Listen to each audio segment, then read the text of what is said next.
Okay, so this is my top tip on learning languages and learning vocabulary specifically, and I just thought it'd be easy to show you. So this is essentially what Dominic O'Brien teaches us, some crazy bastardised version of that. So this is my Gaelic, for instance, that I'm trying to learn, which is really tricky because it has other issues such as the spelling and the sounding of the word are nowhere near it. So I basically need the following components. So if we just look at one of these, let's see if I can zoom in here.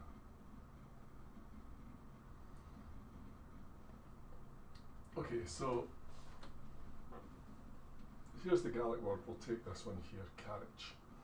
So the first thing I'm interested in, well, what does it mean? So I'll put in friend is what it means. And with Gaelic, more so than other languages, you really need something to help you with the phonetic pronunciation.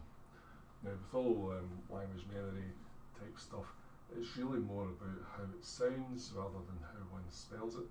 So the priority should be given to the sound and everything that comes from that. So in this case, it's carriage. So it's spelled C-A-R-A-I-D, but it's pronounced carriage, and I know it's friend. So the next component I need of the 4 components in total is something that helps me visualize that. And really what you're looking at here is, okay, what comes to mind when you hear the word carriage?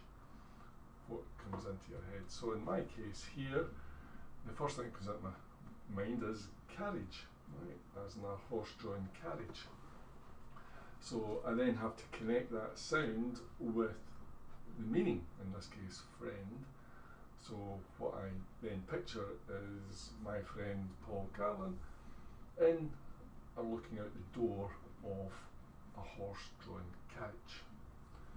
And that allows me to make that connection. So I get the pronunciation first and foremost, so carriage, close enough, and the association, Paul, as in a friend. So very quickly, so it makes the recall on that one pretty easy. The next one is another example, is bow, which is a cow. Thankfully the pronunciation here is pretty much the same, bow. And a couple of easy ways to do this. This is an easier one, I wish they were all this easy. Cow wearing a bow tie was one version. That's actually tends to be the one I go with more now, or a cow with a bow and arrow. So again, pretty easy, pretty strong visualization. I think the cow wearing a bow tie is really quite easy. So you hear the sound bow, you think bow tie, and you picture a cow wearing a bow tie, so the connections are all made. Straight into the long-term memory. You'll never have to wrestle with that one, and I bet you for the rest of your life you're probably going to remember that the Gaelic for cow is bow.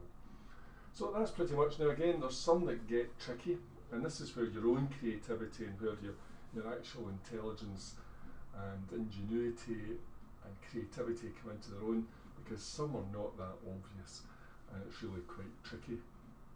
So what was the one I had down here? Let me see. Yeah, this one here. So the word is bronach. Right, so there you go, bronach, it means sad.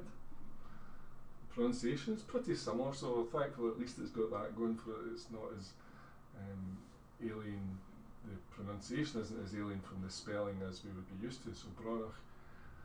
But what I needed to come up with was, okay, bronach, what does that stimulate? What do I think? What's the first thing that comes to mind when I hear the sound bronach? Well, not much is the truth of it. And ultimately what I came up with, and I say this one's a bit tenuous, but I think I'm going to persevere with it and see how we're going. The first sound, the very first thing that comes into me, the first thing that comes off the teeth, if you like, is brawn. So what is brawn? Well, brawn is in strength, right? So what I then pictured was a strong man. So that was brawn, it's something to visualise, somebody with big muscles. And then, okay, so how do I make that connection? I couldn't get the whole word, so I've only got brawn, I haven't got bronach.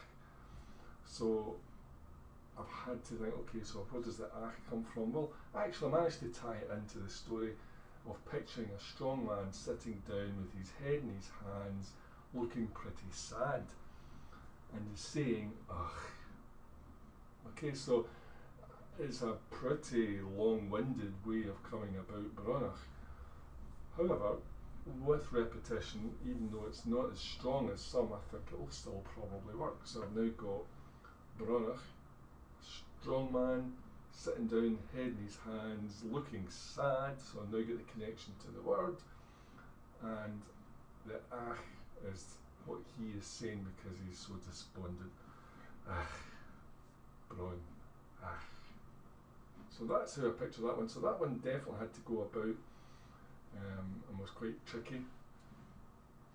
This last one here, again, pretty tricky. So this word here, which means excited, is pronounced eight vera. Eight vera. So again, anything come to mind? Oh, nothing easily. I really was struggling with this one. Eight vera. So eventually, the only thing that came to mind, which was a bit tenuous at best, was St Mirren for some reason. Viran, Mirren. And what I then pictured was a man wearing a St Mirren, which is a sort of black and white vertical stripes football shirt, eating. Right, so I've got a man eating, and eating excitedly. So really tenuous links here, but it was the only thread, the only foothold I had was this Viran, St Mirren. I can picture the man in the stripe suit, I can picture them eating and doing that excitedly. So eight, as in eating, eight Viran. So that's a very tenuous one. I probably could work on that one, come up with something better. But again, it's just to show you that they're not all easy and some take a lot of work. But the clue is, the real trick is, once you actually get one working, it's worth spending 10 minutes, even more, because if you get one that works, it pretty much just stays there permanently. So it saves you lots and lots of repetition further down the line. So again, I suspect that you will also now remember the word Bronach, which is sad. And you'll picture that strong man with his head in his hands going, ach, Bronach. So there we go, that's my wee top tip. And of course this can be done in any language. Gaelic is particularly challenging because, I say, the spelling and the pronunciation are usually a mile apart. So take this one here, which is spelled S-G-I-T-H. It's pronounced ski.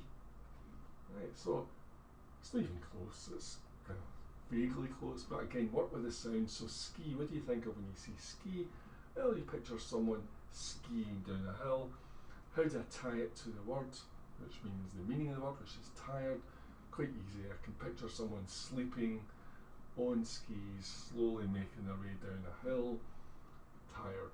So I can see that skiing makes you tired. I can picture someone falling asleep on their skis whilst they're skiing down a hill. There we go, connection made. Again, that one worked out pretty well.